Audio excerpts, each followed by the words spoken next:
Buenos días, niños. Lo que hoy día vamos a realizar, vamos a entregar el contenido teórico de la resistencia para que ustedes puedan realizar una guía en la fecha que les dé por plazo.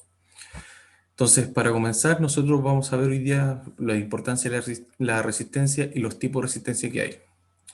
La resistencia puede considerarse en términos generales como la capacidad que posee el cuerpo humano para soportar una actividad física prolongada durante el mayor tiempo posible. Entonces, ¿qué estamos hablando acá? A grandes rasgos, hay muchos tipos de resistencia. Cuando nosotros somos profesionales de salud, se lo enseñan muchos tipos, pero lo que necesito que ustedes aprendan son los conceptos más específicos y generales que necesitan aprender, que la resistencia se significa que nosotros vamos a realizar una actividad continua por un tiempo prolongado. No es un tiempo cortito, agotado, sino que es un tiempo duradero, largo, ¿ya? Y que se trabaja comúnmente a una baja intensidad, comúnmente cuando nosotros hablamos de resistencia, pero también hay resistencia a un poco más alta intensidad. Entonces ahí vamos a empezar a explicar un poco. Entonces, vemos que sin embargo la resistencia se desglosa en dos conceptos según su forma de proveer y emplear el oxígeno. Aquí, ¿qué nos está diciendo? Que existe la resistencia aeróbica y la resistencia anaeróbica. Comenzando con la resistencia aeróbica, cuando hablamos de resistencia aeróbica, significa que estamos trabajando con la presencia de oxígeno, que sí hay oxígeno y es predominante y es importante en esta actividad. ¿Por qué? Porque el oxígeno que nosotros respiramos, aspiramos y lo llevamos en nuestros pulmones, este entra a nuestra sangre que va hacia el corazón y del corazón va fuertemente hacia todos los músculos a través de los capilares, o sea, a través de la arteria, las arteriolas, que son una arteria más pequeña, y los capilares, que son unas ramitas por donde sale el oxígeno hacia los músculos, hacia los órganos, hacia todo eso. Entonces, ¿qué hace?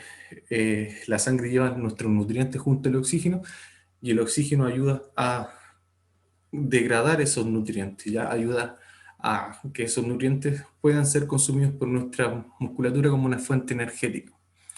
Luego de eso, ese oxígeno que ya consumió se pasa a transformar en CO2, dióxido de carbono, que ya me dijeron que ustedes conocían el dióxido de carbono, que lo conocían por las plantas, que lo transformaban en aire nuevamente. Entonces, volviendo al tema de la actividad física, ese CO2, ese dióxido de carbono, sale del músculo, entra a los capilares nuevamente y esta vez se devuelve por la vénula, que es una vena más pequeñita, y por las venas.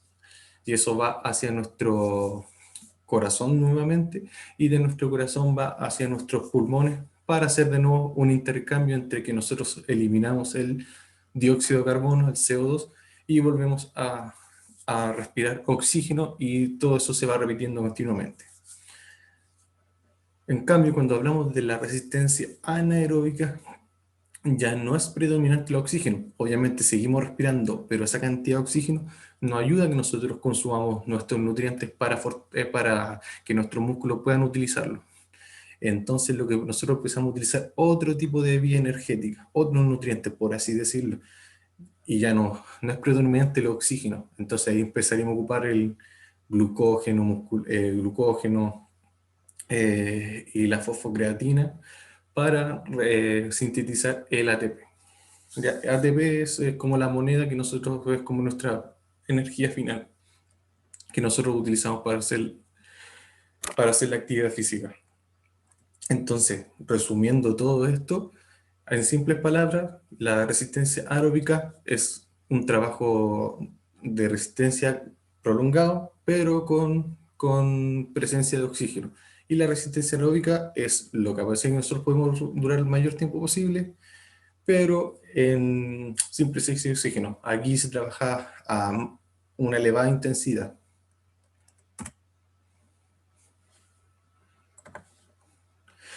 Resistencia aeróbica es la capacidad que tienen los sistemas respiratorios y cardiovascular de proveer el oxígeno necesario a las células y desechar las sustancias metabólicamente producidas por el organismo tras el trabajo muscular. Es lo mismo que yo les decía, nosotros vamos a- en trabajo aeróbico vamos a llevar la sangre, los nutrientes, que después se va a transformar en CO2 y eso es como el desecho que nosotros vamos a eliminar después. Es como tal como les expliqué anteriormente. Los beneficios de entrenar la resistencia aeróbica son desarrollo de la capacidad total del corazón y su capacidad para bombear sangre en cada contracción en el volumen sistólico. Entonces, al entrenar la resistencia aeróbica, estamos haciendo un corazón más fuerte, ya que el corazón es sumamente importante el ejercicio. Entonces, a través de esto, estamos haciendo que el corazón sea capaz de bombear más sangre en su volumen sistólico. ¿En qué se refiere sistólico? Acuérdense que yo cuando les explicaba de la frecuencia cardíaca en la clase anterior, les decía lo siguiente, les decía, cuando nosotros tenemos el corazón vacío y le empezamos a llenar de sangre, se llama diástole porque el corazón se está dilatando, se está llenando de sangre. Pero cuando nosotros vaciamos eso, se hace de golpe y ese movimiento se llama sístole. Entonces es una contracción. Entonces ese vacío se hace fuerte porque tenemos que enviar sangre hacia arriba, hacia la cabeza, hacia el cerebro, que el cerebro es uno de los músculos que consume mayor cantidad de sangre de todo el cuerpo. Y tenemos que enviar hasta la punta de los pies, hasta la punta del dedo del pie. Hasta allá tenemos que enviar sangre. Entonces por eso el corazón aprieta muy fuerte y esa sangre sale a todo el cuerpo, como les decía yo, a través de la arteria, arteriolas y capilares. Y después se devuelve por las, los capilares, vénulas, venas. ¿Ya? Son como tubitos y cada vez se van haciendo más chiquitos los tubitos y después de vuelta empieza por los capilares, vénulas y venas, cada vez se va haciendo más grandes los tubitos, como una cañería. Aumenta el número de capilares y alveolos, ya, aumenta el número de este intercambio beneficioso nutriente, ya, este conducción de oxígeno hacia los músculos. Aumenta la capacidad respiratoria. Somos capaces de que nuestra forma de respirar lleve más oxígeno, ¿ya? Seamos capaces de consumir más oxígeno. Hace disminuir la grasa y el colesterol. El trabajo aeróbico, resistencia aeróbica, que es a muy baja intensidad, es el principal trabajo donde nosotros quemamos la grasa y el colesterol. El principal trabajo donde nosotros los mantenemos más delgados, ¿ya? Y mejora, bueno, acá dice el riesgo sanguíneo de retorno, pero mejora el riesgo sanguíneo de retorno, o sea, mejora la cantidad de sangre que se devuelve hacia el corazón. Lo que significa que estamos eliminando más desechos más rápido, más dióxido de carbono más rápido, si más sangre vuelve rápido a nuestro corazón.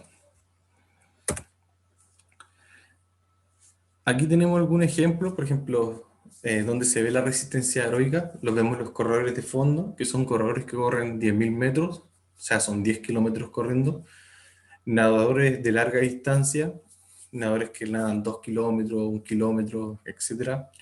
Un ciclista, que como les dije yo en clase, los ciclistas están de repente 2 horas en competencia sin detenerse. Y el futbolista, que el futbolista está trabajando 45 minutos un tiempo, 45 minutos otro tiempo y están en constante movimiento. Lo que sí el futbolista trabaja en distintas intensidades, ya que por ejemplo el corredor se mantiene durante un tiempo prolongado a la misma intensidad, el nadador también, el ciclista también, pero el futbolista tiene cambios de direcciones, cambios de velocidad, cambios de ritmo, potencia, salto, etc. El fútbol es un deporte donde se ven muchas capacidades dentro de lo mismo. Ya comenzando con lo que es la resistencia anaeróbica, como yo les mencionaba, se realiza con ejercicios con muy poca presencia de oxígeno o casi nula, y aquí vemos que la resistencia anaeróbica son ejercicios de alta intensidad en donde se produce un déficit, incluso una falta de oxígeno, debido a que el oxígeno que nos entra no es suficiente para nuestro organismo. ¿Ya? O sea, no es suficiente ese oxígeno para llevarlo a los músculos y que el oxígeno ayude a degradar nuestros nutrientes que nosotros necesitamos. ¿Ya? Entonces, por eso el cuerpo es inteligente y empieza a ocupar otro sistema energético, como le dije yo, el glucógeno y, y la fosfocreatina. Entonces, encontramos dos tipos de resistencia anaeróbica. ¿Ya? tenemos dos títulos principales: resistencia anaeróbica, y dentro de la anaeróbica se divide en dos, que encontramos la resistencia anaeróbica láctica, que son esfuerzos entre 10 a 12 minutos, donde el glucógeno, como les decía, es la principal fuente de energía, ¿ya? Y aquí podemos hacer, por ejemplo, correr 5 veces por 2 minutos a una alta intensidad y obviamente con descanso entre medio, así como parecido al entrenamiento que hacemos nosotros, los HIIT, que obviamente lo hacemos con menos tiempo, pero es un trabajo de 2 minutos a alta intensidad, descansamos 1 o 2 minutos, o a veces hasta 3, y volvemos a hacer 2 minutos intensos. Y tenemos la resistencia anaeróbica láctica, que es ahí donde nosotros expresamos casi nuestra mayor velocidad, y la idea es mantenerlo el mayor tiempo posible, que son esfuerzos que comúnmente nuestro cuerpo aguanta por 5 a 10 segundos como máximo, y la fosfocreatina es la principal fuente de energía, ¿ya? Donde nosotros realizamos esta ATP que aparece acá. Y ahí nosotros serían sprints muy cortitos de 10 segundos como máximo, ya entre 5 y 10 segundos. Sería realizar un salto, un par de saltos seguidos, pero con mucha fuerza, buscar saltar lo más alto. Son este tipo de resistencia anaeróbica aláctica. A modo de resumen, entonces, la resistencia aeróbica es la capacidad que nos permite hacer un ejercicio de larga duración a un ritmo suave. La resistencia anaeróbica es la que nos permite hacer un ejercicio de corta duración a un ritmo muy intenso. Entonces, espero que les haya quedado claro. Cualquier duda pueden preguntarme a mí, y, y el cuestionario espero que lo desarrollen sin ninguna dificultad. No se queden nunca con las dudas. Espero algunos temas yo mencioné un poco más avanzados, pero es un tema importante que ustedes tienen que aprender. Nos vemos en clase, muchachos. Espero que se porten muy bien. Adiós.